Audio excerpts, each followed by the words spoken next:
नमाज पढ़ने को लेकर स्थानीय लोगों ने उप जिलाधिकारियों को ज्ञापन सौंपा तथा कार्रवाई करने की मांग की। लोगों का कहना है कि बद्रीनाथ धाम आस्था का केंद्र है और धाम में मुस्लिम मजदूरों द्वारा नमाज पढ़ा जाना ही हिंदू धर्म की आस्था पर कुठारा आघात। स्थानीय लोगों ने इस मामले पर पुलिस प्रशासन पर भी इसका टीकरा फोड़ा है। लोगों ने बद्रीनाथ थाना प्रभारी को तत्काल हटाए जाने की मांग की है तथा अगर दोषियों के खिलाफ कोई कार्रवाई नहीं की गई तो बड़ा आंदोलन किया जाएगा। इस मामले पर उप जिलाधिकारी जोशीमठ का कहना है कि मामले की जांच की जाएगी। जांच करने के बाद जो भी दोषी होगा उसके खिलाफ कार्रवाई की जाएगी। हालांकि इस मामले पर 3 लोगों के खिलाफ मुकदमा दर्ज किया गया है। पूर्व में जैसे बद्रिकाश्रम की आस्था का केंद्र है, हिंदुओं का एक पवित्र धाम है और बद्रीनाथ केदारनाथ मंदिर समिति का जो एक्ट था वहाँ पर सनातन धर्म के कार्यों के अलावा अन्य धर्मों के कोई कार्य नहीं हो सकते। इस कोविड काल में हम सबको जाने की वहाँ पर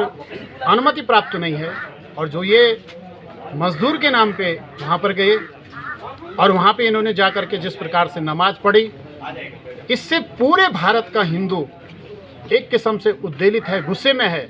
और इस प्रकार से मैं ये भी कह देना चाहता हूँ, पूर्व में जैन मंदिर बन रहा था तो हमने भी उसका विरोध किया था और बद्री विशाखाश्रम में अन्य कोई मूर्तियाँ स्थापित तो भव्य मंदिर नहीं बन सकता, उसका विरोध किया, वहाँ पे जैन मंदिर नहीं बना। आज जिस प्रकार से हम इनका विरोध नहीं करते हैं तो मैं इसका सारा ठीकरा पुलिस प्रशासन पे इसलिए फोड़ना चाहता हूँ। पुलिस को पता था ये मजदूर यहाँ पर काम करते थे, विगत वर्ष ये क्या करते थे, रहते भी थे तो ये इस प्रकार से नमाज पढ़ने जोशीमठ और गोपेश्वर चले जाते थे। इस समय ने इतना बड़ा साहस किया इन्होंने और वहाँ पे नमाज पढ़ी तो ये पुलिस के जो वहाँ पर थाना अध्यक्ष हैं इनको तत्काल वहाँ से हटा दिया जाना चाहिए। और जिस प्रकार से इन्होंने कई बार इनका स्थानांतरण होने के बाद भी ये जोशीमठ में बद्रीनाथ में बने हैं, इंस्पेक्टर खाली हैं और एक सब इंस्पेक्टर को वहाँ का चार्ज दिया गया, बड़ा शोचनीय प्रश्न भी है। मैं यही चाहूँगा कि वहाँ पर जो जा रहे हैं, जिस प्रकार से लेबर जा रही है, तमाम जिस प्रकार से मादक पदार्थों को लेकर के वहाँ पे जा रहे हैं, उसका सेवन कर रहे हैं, नितांत वहाँ पे जा कर के जिस प्रकार से प्रशासन बिल्कुल सोया पड़ा है, किसी प्रकार से हमारे लोगों के पास नहीं बन रहे हैं, उनका वहाँ पे जाने का अनुमति प्राप्त नहीं हो रही और इस प्रकार से ये जा करके हमारे धर्म को नष्ट करने का प्रयास कर रहे हैं। हम इसको पूर्ण रूप से इसका विरोध करते हैं। अगर सरकार फिर भी नहीं, मैं सरकार को भी साथ में चेतावनी कि सरकार को तत्काल इसमें कार्रवाई करके और कोई न कोई बड़ा कदम उठाना चाहिए। में कल बकरीद के अवसर पर कुछ लोगों द्वारा नमाज पढ़ने पर मेरे पास आए अभी नगर के कुछ प्रतिनिधियों ने आपत्ति दर्ज करी है, जिन्होंने ये कहा है कि इस तरह से बद्रीनाथ धाम में नमाज अदा नहीं की जानी चाहिए और भी कुछ अन्य शिकायतें उन्होंने रखी है जिसमें उन्होंने कहा है कि इसमें कोविड नियमों का पालन नहीं किया गया। तो इन सभी चीज़ों पर जांच की जाएगी और यदि किसी भी प्रकार कोरोना की गाइडलाइंस का उल्लंघन इसमें किया गया होगा या अन्य कोई भी अनियमितता की गई होगी तो उसकी जांच की जाएगी। और इसके लिए अभी थानाध्यक्ष बद्रीनाथ द्वारा मुकदमा भी दर्ज कर लिया गया। कल कुछ ऐसा सुनने में आया, बद्रीनाथ में नमाज हुई, यद्यपि मैं बद्रीनाथ में था और नारायणपुरी में भगवान का मंदिर, हम नारायणपुरी में थे। लगभग 11:30-12 के आसपास मुझे फ़ोन आया कि यहाँ से कुछ हुआ है। कदाचित इसके पहले पता चलता तो सब कुछ नहीं होने देते, हो चुका। और मैं अपने सभी संगठनों से निवेदन करना चाहता हूँ, ऐसी घटना बद्रीनाथ के अनुरूप नहीं है। यहाँ तो न बद्रीनाथ मंदिर के अलावा कोई मंदिर बन सकता है, न बद्रीनाथ की धार्मिक परंपराओं के अलावा कोई अन्य परंपराएं हो सकती हैं। यदि ऐसा हुआ तो घोर निंदनीय है और एक अपराध की श्रेणी में हम इसे कहेंगे।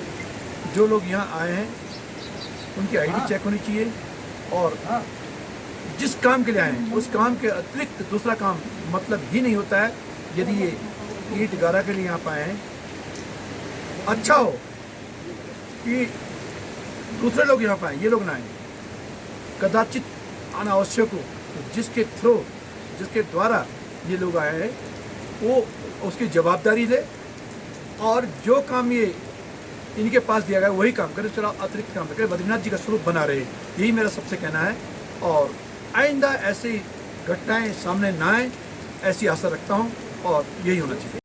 देखिए, कल 21 जुलाई 2021 को सोशल मीडिया और तमाम माध्यमों से ये सूचना आई थी कि बद्रीनाथ धाम में कुछ मुस्लिम संप्रदाय के लोगों ने नमाज पढ़ी। इसकी जब छानबीन की गई तो पता चला कि जो वहाँ पर एक पार्किंग बन रही है जो कि मंदिर से लगभग 1 किलोमीटर पहले है, ISBT और हॉस्पिटल के रास्ते में 2 मंजिला पार्किंग बन रही है, उसमें जो स्थानीय ठेकेदार है कोई हरिंदर पवार, उसके वो मजदूर थे और 15 मजदूर थे और उनके द्वारा अपने जो उनके एनक्लोजर बनाए गए हैं, जो पार्किंग का एक निचला तल लगभग तैयार हो गया है, जिसको साइडों से टीन से बंद किया गया है, उसके अंदर ही वो लोग रहते हैं। ठेकेदार का अपना सामान भी रहता है और वो लोग रहते भी हैं। वहीं उनके द्वारा संभवतः सुबह 7 बजे के आसपास अगर पढ़ी गई होगी तो, क्योंकि उसका कोई प्रत्यक्षदर्शी नहीं है, कोई एविडेंस किसी के पास नहीं है, कोई फोटो नहीं है, कोई वीडियो नहीं है। लेकिन हम ये अगर मान भी लें तो उन्होंने कहीं कोई सार्वजनिक स्थल पर नहीं पढ़ी, ना उन्होंने कोई बाहर से मौलवी बुलाया था, ना कोई वहाँ लाउड स्पीकर लगाया गया था, ना वहाँ कोई आयोजन किया गया था। तो ये सोशल मीडिया पे और तमाम माध्यमों से इस तरीके की अफवाहें फैलाई जा रही हैं कि वो किसी स्थान विशेष को चिन्हित किया गया था और बहुत ज़्यादा लोग थे, तो ये बिल्कुल गलत है। और मेरा सभी से अनुरोध भी है कि इस पर जो है अनावश्यक अफवाह ना फैलाएं।